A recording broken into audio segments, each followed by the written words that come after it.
Welcome to the GonZealous group, purveyor of food at the proper time, food for thought, and the SSS, the Spiritual Snitching Society.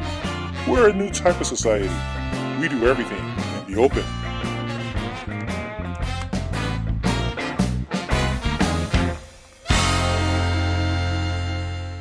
That is so Satan.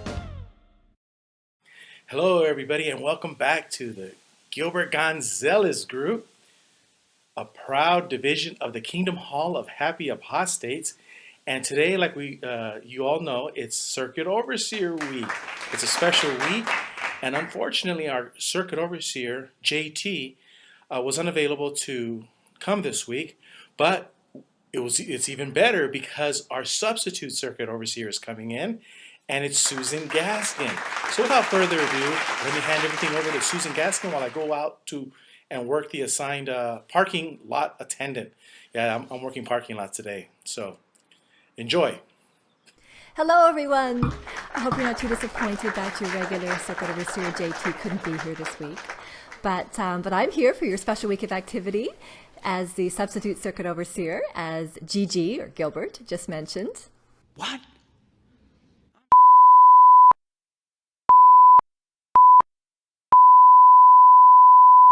Oh my goodness! Sorry for all the expletives. It's a good thing that your congregation had installed the anti-profanity software as directed by the society, so you didn't have to hear all that vulgarity. As you could see, Tony Morse is not a big fan of having a female substitute Circuit Overseer. I guess he probably would have preferred a brother in tight pants to be here instead. But we'll learn more about that later. Anyways, I've got my Circuit Overseer glasses here to wear. How's it look? Actually, you know what? I'm only the substitute Circuit Overseer, so I don't even need to wear my glasses. But what I do have that might come in handy are my shun glasses. This is just in case I see someone that needs to be shunned. Like over there. I can see you. Anyways, we have a really great show. I'm very anxious to introduce to you our panel of distinguished guests. We have two governing body members at our disposal. We have Tony Morse, who I'm told is backstage and has promised to be nice. He's having a timeout right now. We don't want him to drop any more F-bombs on our show. We also have governing body member David Splain. Please also welcome the lovely and very talented Lady C from XGW Critical Thinker. I highly recommend the videos she and her hubby JT make on their channel. Next, we have the hilarious Neil the Great Apostate. If you're ever in need of some laughs mixed in with common sense, you need to check out his YouTube channel. I'll put the links for everyone in the description. And finally, here's the man who needs no introduction, but I'll introduce him anyways. Our voice of reason from JW Crisis, the amazing Gilbert GonZealous. I was also fortunate that Eric, son of Thunder, happened to be in town visiting for this special week of activity from sunny South Florida. Please give it up for Eric, who will be our microphone handler today. So, if everyone is ready, let's begin with question number 1. The organization has changed a lot since I left in the year 2000, and many of the older ones are not really sure what's going on. Oh, hang on a second. Oh, Tony Morse wants to say something. Let's hope it's not more profanity. What's wrong is this extremely tight pants. It's not appropriate for a Christian. And I want you brothers to think about this. Do you remember that many homosexuals are in the clothing industry and doing the designing?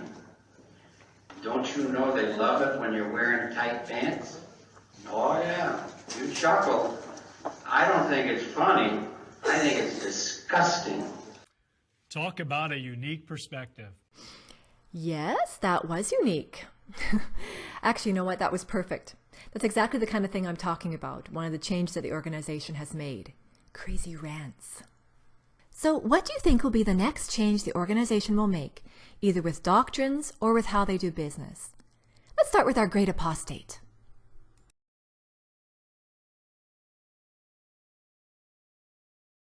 Hi, Susan. Thanks very much for having me on in the place of Gilbert.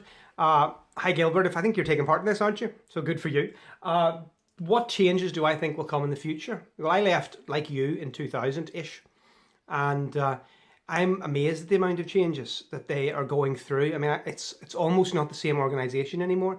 And my parents are out. My former presiding overseer, he left about the same time as me, and we are all pretty gobsmacked at what we see, at how dramatically they've changed, how quickly, and how unrecognizable they are in the past, from the past days.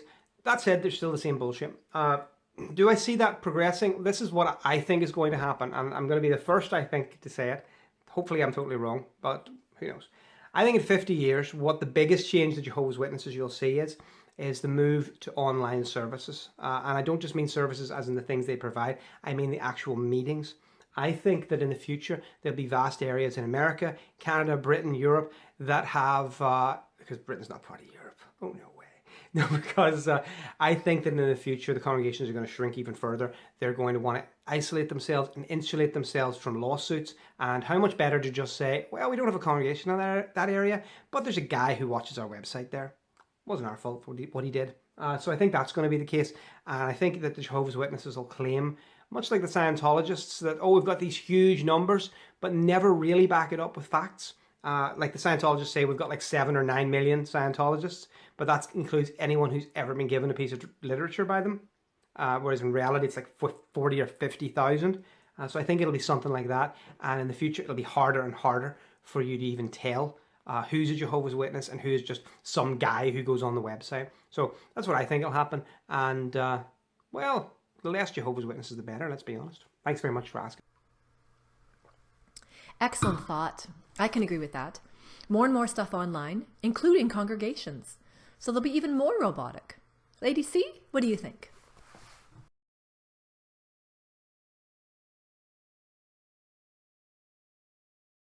Hi, everybody. Hey, Susan. Thank you so much for having me on the GonZealous group. I'm very happy to be here and part of the show. You know, that's a very good question, and I've been thinking about this quite a bit lately. And I feel that with the JW Broadcasting Network, there will be no more elders giving public talks because all of the information will be spoon-fed through that channel. And no renegade brothers will ever be able to give talks based on their own interpretation of what they feel they should be saying from the platform.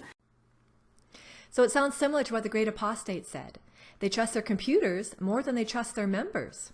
Maybe in the future they'll be baptizing robots. What do you have to say, Gigi? Yeah, it has, Susan. I talked to a lot of people, and they're saying the same thing. That is why for the last 5-7 years, when I was in the Jehovah's Witness congregation, I wouldn't go out in service. I would dedicate all my time in the prison work. You know, I put in more hours in prison work in 1 month than regular pioneers and special pioneers did in all their service. And I would always report 5 hours because the last thing I wanted is for them to give me privileges. I found peace in just being with prisoners and working with them.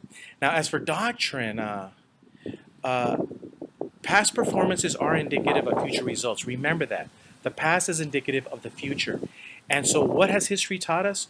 The Jehovah's Witnesses have always fought Jesus Christ since Judge Rutherford's inceptions. So every change and every doctrine will be a departure from Jesus. You see, because Jesus is freedom. So lip service will be given to Jesus. Because if you teach Jesus Christ, then people will yearn to be free. And you cannot have that at the Kingdom Hall. You can't have a yearning for freedom. And perhaps they might start eliminating the memorial. They might start eliminating the emblems. Who knows? Also, all the literature has already been watered down. I haven't read a Watchtower and Awake magazine in over a decade because it is written in such a condescending tone and it has no meat to the bones. So all of the writers, the old writers, they're dead or they have been laid off and sent home. And so you can't expect any new light to be light, to have any substance. It truly will be light in substance, kind of like Bud Light. But as for business, the change is already in place. I mean, all the Kingdom Halls belong to the to Watchtower, to corporate offices.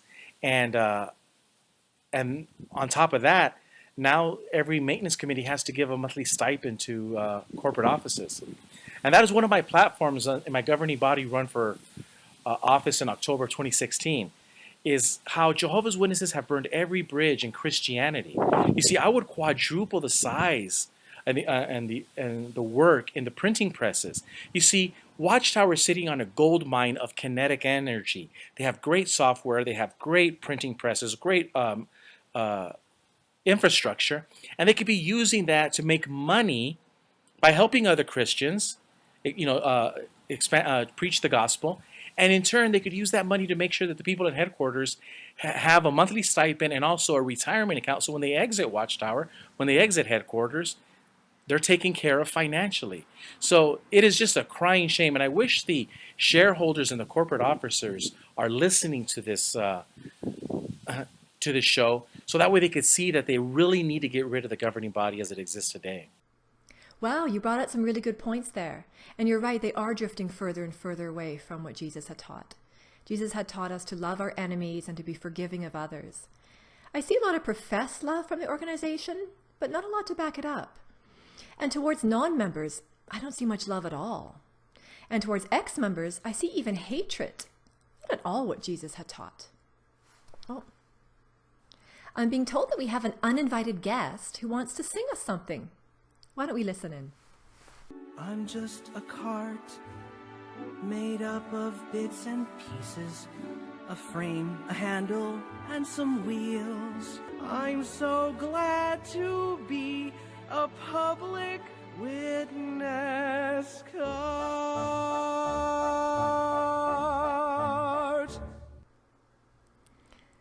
Well, thank you, Public Witnessing Cart, for your Disney-like song. You know, maybe we could weave him into the show, because we are seeing a lot of these public witnessing carts around. And their goal seems to be to just stand around and wait for others to approach them. So for question number 2, do you feel that this is an effective way to preach? Or how would you do it if you had to do it? Let's start with Lady C this time.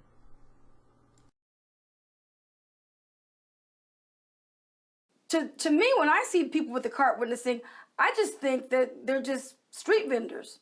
And I never see people talking to them. So it's not an effective way to witness. But if I were a Jehovah's Witness today, I would prefer not to say anything either. The less I would have to say on behalf of the Watchtower Bible and Tract Society, the better. So for the Jehovah's Witnesses, I think that's a great thing for them, that they don't have to speak. Great answer. The less said, the better. Oh, great apostate, what say you? Well, the witnesses are doing a lot more of this cart witnessing. That's true. It's not witnessing. It's not preaching, right? Let's make that clear. It's not preaching. It's hardly turning over the moneylenders' tables. Okay, it's hardly getting into a deep, meaningful conversation with someone about their life and encouraging them to change it. It's standing there miserable, holding your little watchtower out and hoping to God no one talks to you. And if you're a kid watching this, it's doing all that and hoping somebody in your class doesn't see you. So I don't think it's preaching one iota. I made a video yonks ago. That's a Northern Ireland word. Yonks means a long time. Where I described it as the human equivalent to a wavy, wacky, inflatable arm man. I made a good wavy man there, didn't I? So it's very close to that. It's really the least human quality that you need to make some kind of preaching effort. In fact, if I was a really cynical, conspiracy-minded person, I would say that it's the Jehovah's Witnesses dumbing down so that they can replace people easier as cogs in the bottom levels of the organization. Because hey, what's it take to just stand there and hold out magazines? You don't need a reasoning book for that now, do you? And if you have an argument, what do you say? I'm not here to argue with you, sir. Go to jw.org and then you'll learn all our teachings. So it's dumbass stuff. And I think it's intended to be dumbass stuff. So yeah, it's not preaching. How would I preach to people? I preach to people. I suppose I do preach to people now. Video, internet, the Jehovah's Witnesses, they're doing this crappy half-assed thing in the public, but they've got a real slick operation now going online, and I see that being a big thing for them in the future. I also see the whole operation going online in the future. I wouldn't be surprised if you find that in the future there will be whole areas without congregations. In 50 years, there will be swathes of America and Europe, not a congregation in sight, but there will be people who claim to be Jehovah's Witnesses, who are soloers, who do a little bit of preaching, and who learn all they can from the website, and then they meet up for assemblies, and that'll be their sole Jehovah's Witnessness. And I think the Kingdom Halls will start to die out because I think they're switching it to internet because it's way cheaper. So I see that's what's going to happen. If I had to preach to people, which I kind of do now, I'm just a jackass. I like the internet and I like making silly videos, and apparently it helps some people. So go figure. Thank you. Yes. It's funny that he referenced the Jesus turning over the money changer tables, because every time I see one of these carts, I have to resist the urge to go and flip over their carts. But I know this wouldn't be a wise thing to do. Well, first of all, it's violent, and I'm not a violent person. But it would only help to fuel any persecution complex that they may have. Gigi, what have you got to say?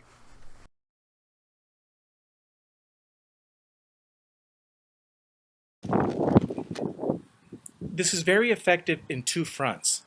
The last thing you ever want to have a Jehovah's Witness do is defend his or her doctrine. The last thing. If you can keep a Jehovah's Witness from engaging in debate, you can keep him or her captive to an organization. Jehovah's Witnesses are trained not to engage in debate, in politics, and anything of substance. That is why the Gilbert GonZealous group is groundbreaking for Jehovah's Witnesses, because Dr. Martin Luther King said, "Rarely do we find men who willingly engage in hard, solid thinking. There is an almost universal quest for easy answers and half-baked solutions. Nothing pains some people more than having to think." You see, nobody here is trying to be an authority on any subject. We are engaging in thought and opinion. Some people call it critical thinking. The second front, and that's why it's so effective, is that you are attracting like-minded individuals with cart witnessing, people who do not want to think and want everything handed to them in a silver platter. Unfortunately, the main target is single mothers with children who want to provide a safe surrounding for their children. No drugs, no gangs, Christian living. Little do they realize that Watchtower's policies is a breeding ground for pedophiles. Even though Watchtower may hate pedophiles in their lips, their policies speak louder than their words. That is why I would eliminate all door-to-door and street canvassing preaching work. So that is why I'm running for governing body. If you elect me as governing body member, I would make the Kingdom Halls a place where people can learn to have Christian, notice, debates and learn in the process. And I just want to say one last thing. There's two examples of this, of the change that can be done. Think of Alcoholics Anonymous and think of Starbucks. What do they have in common? Well, they're both very successful at what they do, and they both do not advertise. You see, Jehovah's Witnesses need to go back into the Kingdom Hall and learn how to shine their light, the light of truth. If you teach people how to shine their light and you become good at it, you don't need to go door to door. You don't need to stand on a corner. Your light will shine and people will come to you. And that is the problem that the governing body has. And that is why there's only 8 million Jehovah's Witnesses in over 100 years of going door-to-door preaching. Thank you. Yes, and you're right. When you discourage any kind of debate, then you attract the same kind of people who don't think and who just wish to be spoon-fed. Let's move on now to question number 3.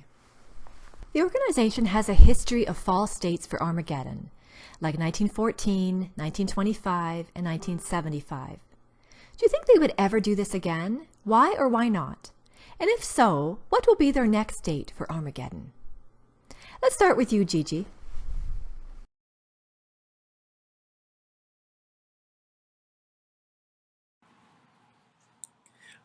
As for false dates, remember the phrase, "Fool me once, shame on you.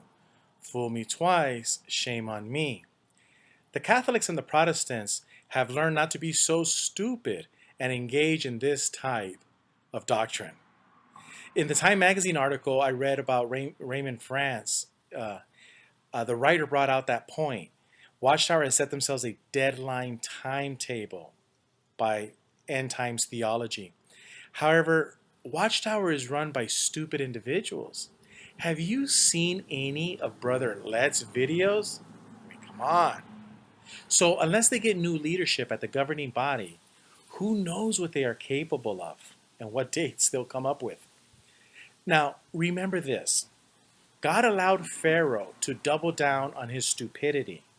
Do you remember when Moses wrote, but in fact, for this cause, I have kept you in existence, for the sake of showing you my power, and in order to have my name declared in all the earth. Are you still behaving haughtily against my people and not sending them away? So, if our Father in heaven allowed this, would not Jesus Christ, his Son, do the same thing?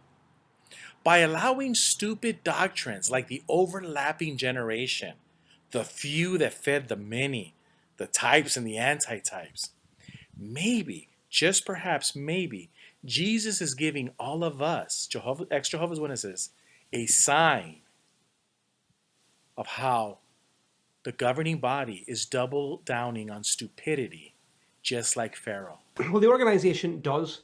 Oh, sorry. I just want to say that I loved your quote, that the organization is doubling down on stupidity.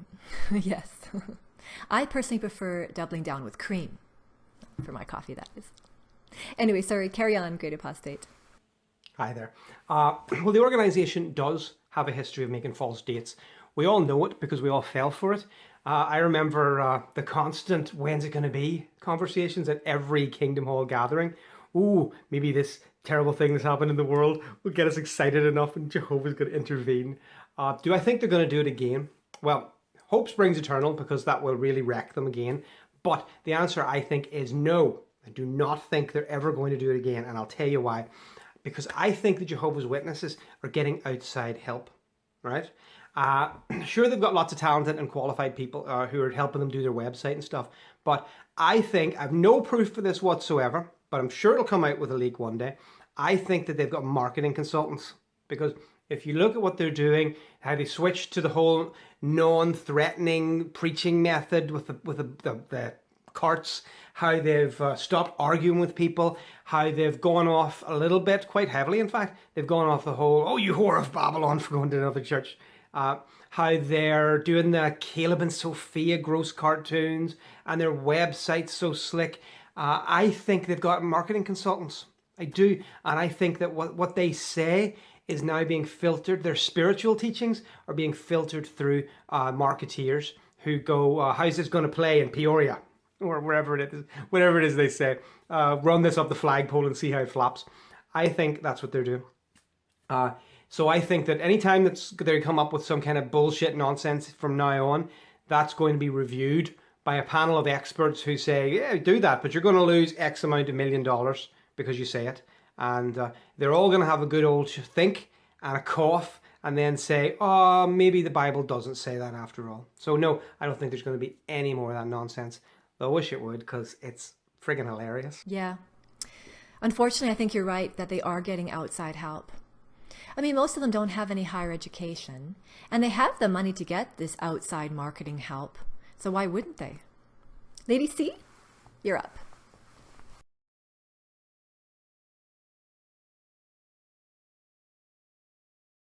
I think they're past that now. I think they realize that this is something that they have to rein in.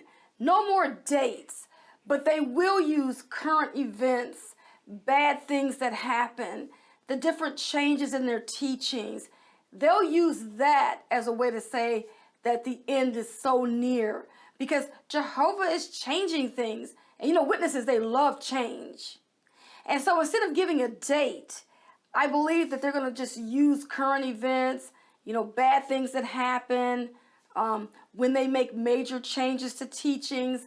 That will be their way of saying the end is around the corner, because when you see these changes taking place, certainly there must be something getting ready to take place soon. Great answer, Lady C. I totally agree. I think they have learned their lesson from the 1975 debacle, but they're going to continue to use scare tactics to keep their membership. What was a recent thing they did with the memorial? They called it could be the last memorial, just to scare people. Anyways, we've reached the rapid fire segment part of the show.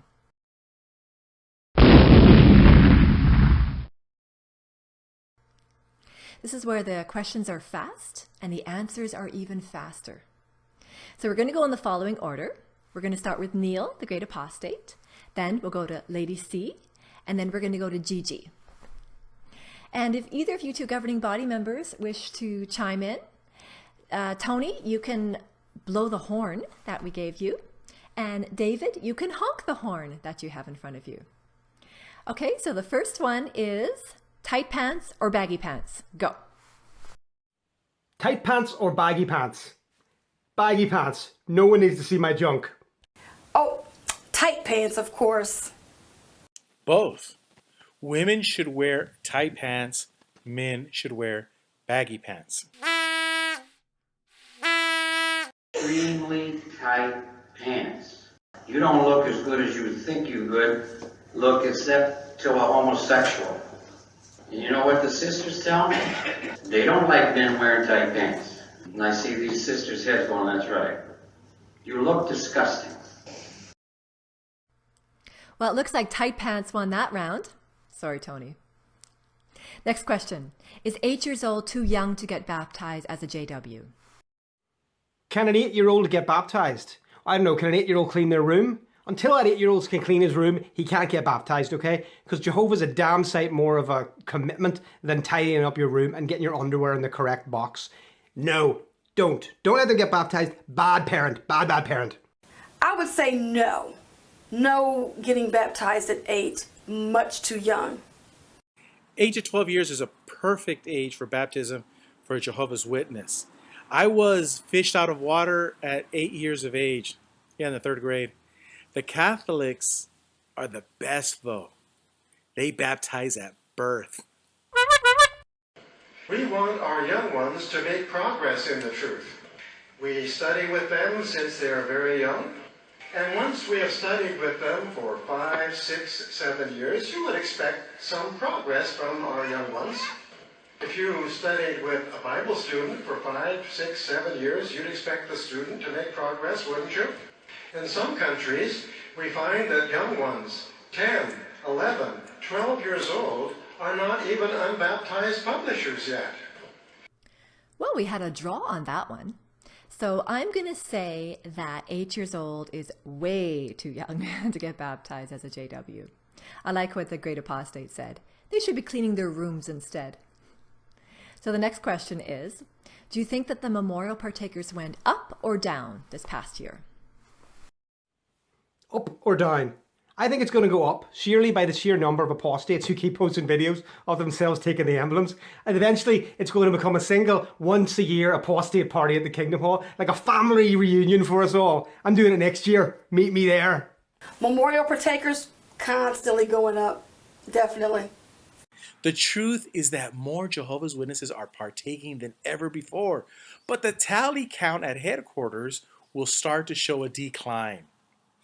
The number Watchtower gives us is a lie, just like the delegate counts that you're seeing in this year's presidential elections. If I become a governing body member, I will encourage all Jehovah's Witnesses to partake, like Jesus said, and there will be no need to count. Agreed. It will continue to go up. The organization will either stop reporting it or they will massage the numbers a little bit.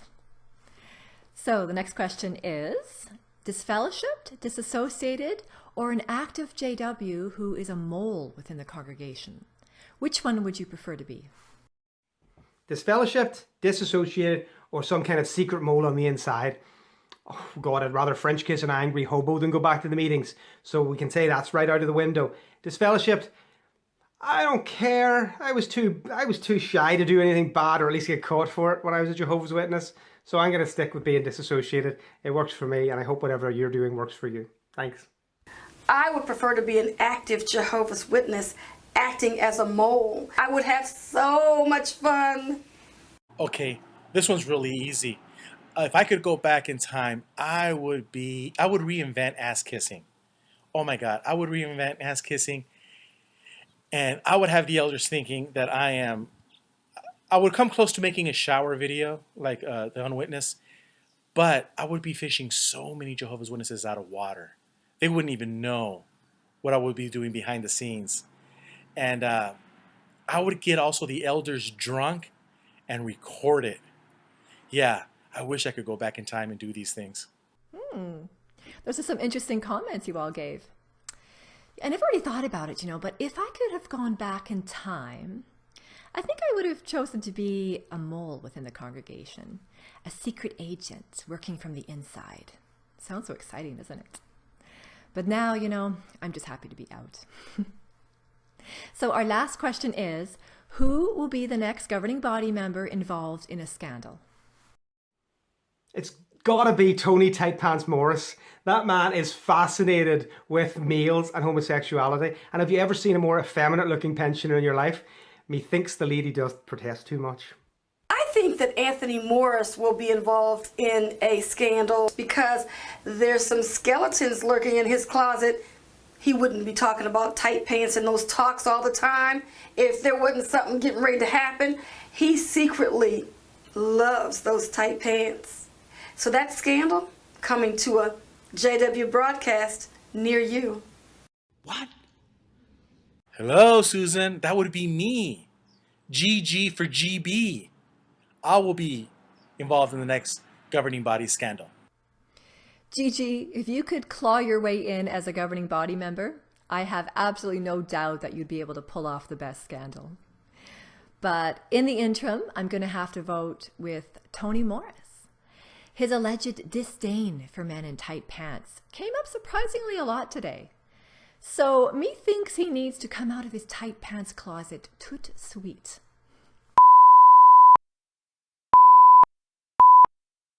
Wow. Hang on. Security. So that ends my segment for today's show. Thank you all so much for your participation. I just loved all your answers, and I had a really great time with all of you in this special week of activity as a substitute circuit overseer. We just have to have one final meeting after the show where we're going to discuss your publisher timesheets. And one of you, you know who you are, needs to still hand in your time for the month. So thank you all very much again. It's been a pleasure. Please bear with us as we close with this special announcement.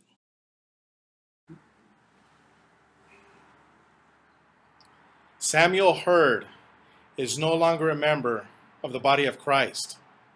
His crimes against the flock have reached the heavens. May God have mercy on his soul. May those with ears listen. See you next week on the Gilbert GonZealous group. And don't forget to vote. Gilbert GonZealous Group, purveyors of food at the proper time. Food for thought. If you feel you qualify to be on the show, or qualify to pass out microphones, send us your resume. Gilbert at jwcrisis.org.